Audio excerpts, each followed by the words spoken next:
One by one చూశాను. కూలీ cinema చూశాను ఇప్పుడే. అందులో యాక్టింగ్ అసలు ఫస్ట్ హాఫ్ మాత్రం అయితే వేరే లెవెల్ ఉందన్న. కూలీ అయితే ఫస్ట్ 15 నిమిషాలు అయితే పిచ్చా ఉందన్న సినిమా అసలు.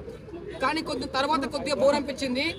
సెకండ్ హాఫ్ లో వస్తారన్న ఎంట్రీలో ఉపేంద్ర కానీ మన ఎవరు అమీర్ ఖాన్ కానీ అండ్ మన ఎవరు వీళ్ళందరూ సెకండ్ హాఫ్ లో వచ్చేస్తారు. సినిమా మాత్రం చాలా బాగుంది.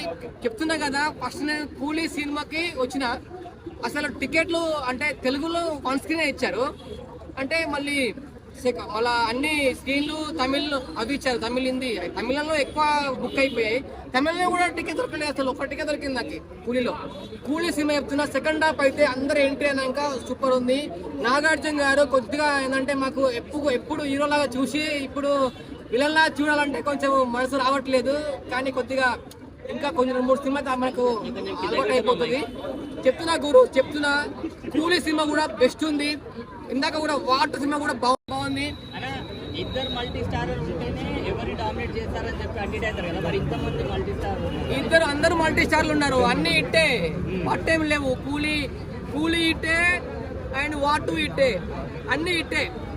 కూలీలో ఎవరు డామినేట్ చేస్తారు ఎక్కువ అంటే కూలీలో నాకు తెలిసి రజనీకాంత్ గారు యాక్టింగ్ చెప్పలేము. కానీ మన విలన్ గా నాగార్జున గారు రావడము ఎక్స్పెక్ట్ చేయలేదు.